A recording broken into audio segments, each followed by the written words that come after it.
Good morning, or depending when you're watching this, good afternoon, good evening, or good night. My name's Ross, and as always told, I had a voice radio. So today, it is a very big day, ladies and gentlemen. It's a huge day. There's huge news. Because 4 Pokémon trading cards are being banned from tournament play in the expanded format. Every 3 months, we get a little update on which cards are banned and which cards aren't. And we turned around a year ago, and we saw that both Archeops was being banned, and Forest of Giant Plants was being banned. Okay, fair enough. And since then, nothing. No bans, no nothing. Well, today, ladies and gentlemen, we have had our latest update to the whole banned list malarkey. And we have got 4 new entries. Put very simply, this is going to shake up the expanded format something rotten. Now, quick reminder, the standard format, which as it stands is Breakthrough on, but is very, very shortly going to become Sun and Moon on, is unaffected. Doesn't matter.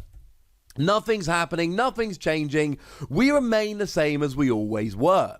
But 4 new cards are being banned in the expanded format, that being black and white on, and all of them, and I think somewhat tellingly, are trainer cards. So starting off, Getsis is banned in the expanded format.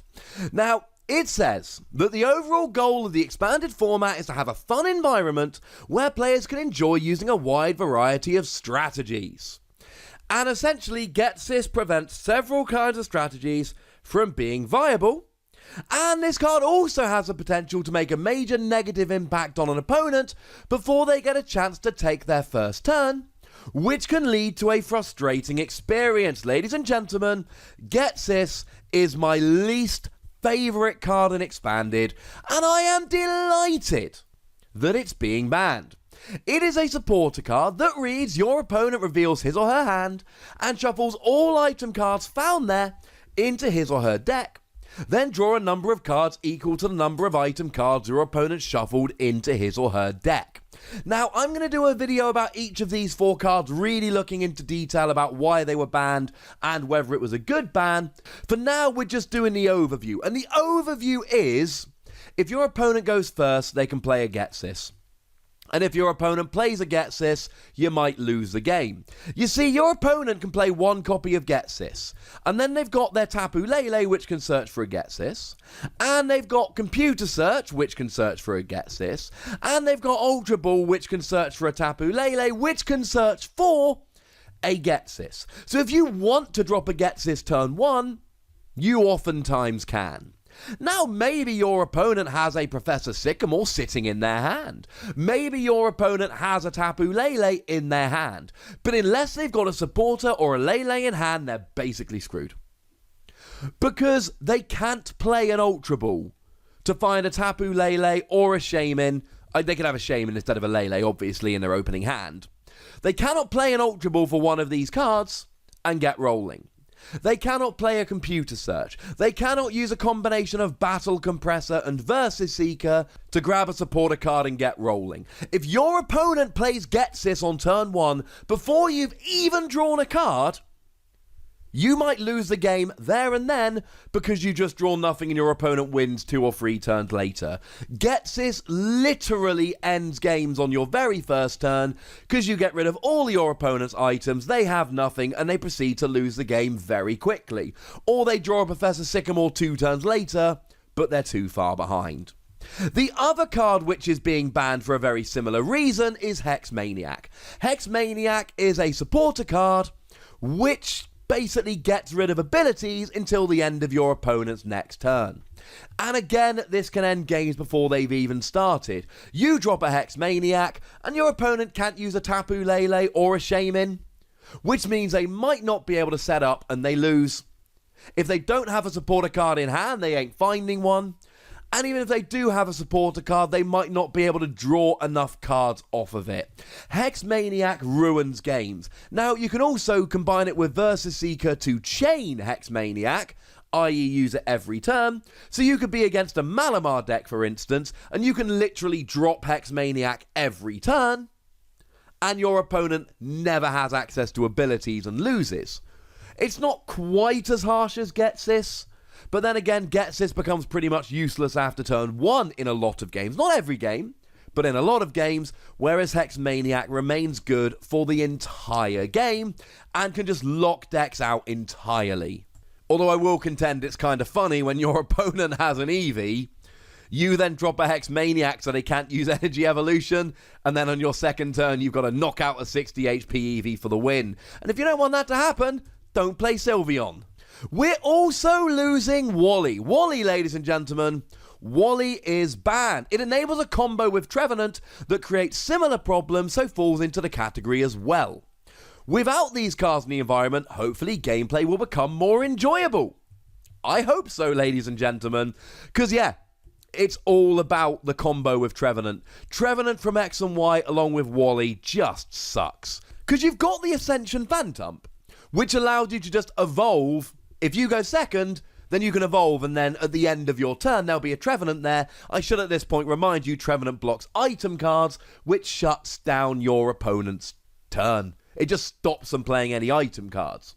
So at least if you go second, even though your opponent can use a Dimension Valley to essentially use this for 0 energy, even if they've got that, the non-Trevenant player has 1 turn of items to get something rolling. They can make sure they've got a Lysander in their hand, because if you bring another Pokemon from the bench into the active, it stops working. Trevenant's only when it's active. The issue is that if Wally's there, they can get a turn 1 Trevenant going first. Again, you use Tapu Lele to search out a Wally, and you could argue Tapu Lele's the problem, but Tapu Lele does so many good things, and it's so ubiquitous, it's easier to just ban the individual supporters here.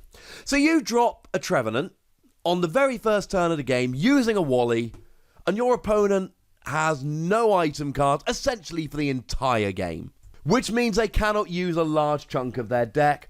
You've all probably played against Trevenant that have hit turn 1 Wally, and it sucks. You've all probably played games where you thought, this dude's playing Trevenant, but that's alright. I got a pretty good matchup against Trevenant.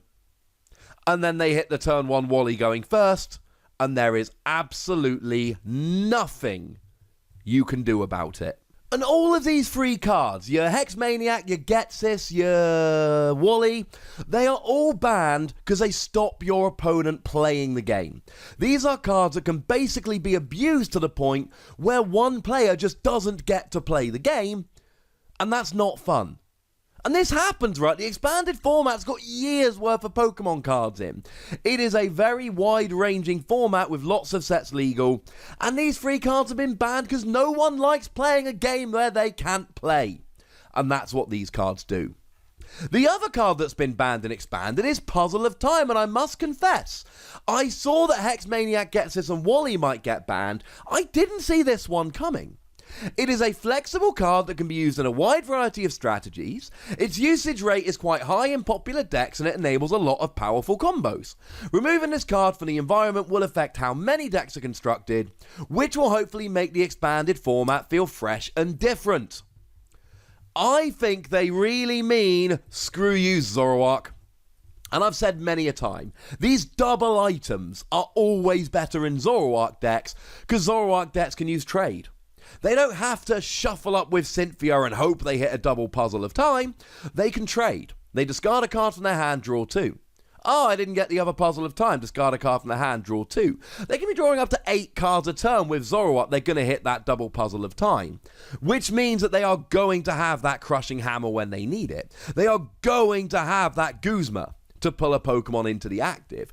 Put simply, Zoroark decks are going to have the cards that they want when they want them, and other decks are not. Any deck that can draw a lot of cards can take advantage of this, and certainly the new Macargo card coming out is going to help a lot as well, because Macargo lets you put any card from your deck on top of your deck, which is going to make it easier to draw stuff like Double Puzzle of Time. But really here, this just allows Zoroark to go nuts. When you're playing against Zoroark decks, you don't sit there going, I hope they don't have the Guzma. You look and go, yeah, they got 3 Zoroark out, they're gonna have the Guzma. Whereas other decks, there is a legitimate question as to whether they're gonna have it or not. And it kind of ruins the game sometimes. The problem is, decks that can use Puzzle of Time really well, Zoroark, have a huge advantage over decks that cannot use Puzzle of Time so well, everything else. And I think that's the reason it's banned. I'm slightly surprised about this one, I must be honest, because the other 3 cards, you look at it and go, it literally stops you playing the game. Puzzle of Time just makes certain decks much stronger, but being able to take any 2 cards out of your discard pile and reuse any cards is just huge. Now this was your very quick, hey, there's been some banned news video. Really, all of these cards we can dig into a lot as to why they were banned, whether it's good and what this ban really means. I will be doing so. Each of these cards is going to have their own video, but today I had to get this out as soon as possible just because this is huge, huge news. And you guys needed to know the skinny. Do make sure that you check all these videos out when they're made. I'll link them in the description. But for now, just make sure you like this video and tell me down below which of these cards you are most excited about being banned, which of these cards you are gutted about is being banned, and what is your initial reaction. Go nuts, be nice. Make sure you subscribe to this channel and follow me over on Twitter @TheWassy, as well as over Twitch for some live action at twitch.tv/PTCGRadio. If you want to support the channel and get some bonus pods, then head on over to patreon.com/PTCGRadio, where you can do just that. But by far the most important thing, as always, is to look after yourselves until next time. Thank you very much for watching. My name's Ross, and you've been watching PTCG Radio.